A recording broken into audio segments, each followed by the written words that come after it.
পশু কোরবানি শেষে রাজধানীতে এখন চলছে বর্জ্য অপসারণ কার্যক্রম। পূর্ব ঘোষিত ৬ ঘণ্টার মধ্যে শতভাগ বর্জ্য অপসারণ সম্পন্ন হয়েছে বলে দাবি করেছেন ঢাকা উত্তর সিটির মেয়র আতিকুল ইসলাম।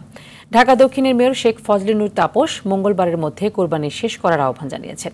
রফিকুল ইসলামের রিপোর্টে থাকছে বিস্তারিত। ঈদুল আজহার নামাজ শেষে ঢাকার ২ সিটি কর্পোরেশনের নির্ধারিত স্থান ছাড়াও যার যার বাসাবাড়ির সামনে পশু কোরবানি দেয় নগরবাসী। পরিচ্ছন্ন কর্মীরা বাসাবাড়ির সামনে থেকে আবর্জনা সংগ্রহ করে ওয়ার্ডের বর্জ্য রাখার ঘর বা সেকেন্ডারি ট্রান্সফার স্টেশনে জমা করে। ময়লাটি আনতাছি লাইনেতে, বিভিন্ন লাইনের থেকে আনিয়ে আমরা এই জায়গায় আনিয়ে হালাইতেছি ময়লাটি। সকাল 7টা থেকে লাগছে, ময়লা রয়েছে রানের ভিতরে। ডাম্পিংয়ে দেওয়া হইতেছে, ডাম্পিং নিয়ে বয়লাপুর ফালাইবে। সবসময় পায় পরিষ্কার করে রাখার চেষ্টা করতেছে এই জায়গা। পশু কোরবানি শেষে এখন চ্যালেঞ্জ বর্জ্য অপসারণ করা। ঢাকা উত্তর সিটি ও দক্ষিণ সিটির ওয়ার্ড কাউন্সিলররা বর্জ্য অপসারণ তদারকি করেন।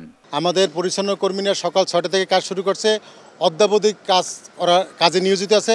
কোথাও কোনো ময়লা জমা নেই ওয়ার্ডের ভিতরে। আমাদের এই ডাম্পিং এখান থেকে সব নিয়ে যাবে।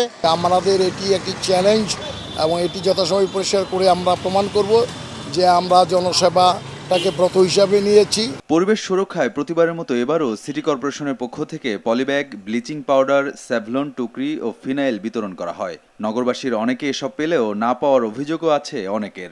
অধিকাংশ এলাকায় আমি ঘরে ঘরে এই বস্তাগুলো পৌঁছে দিয়ে আসছি এবং ব্লিচিং পাউডার সহ আমি দিয়ে আসছি। ঢাকা উত্তর সিটিতে ৬ ঘণ্টার মধ্যে বর্জ্য অপসারণ সম্পন্ন হওয়ার দাবি করে নগরবাসীকে ধন্যবাদ জানান মেয়র আতিকুল ইসলাম। এরকম করে যারা যারা পশু কোরবানি দিবে তাদেরকে আমরা বিভিন্ন ধরনের প্রণোদনা দিব।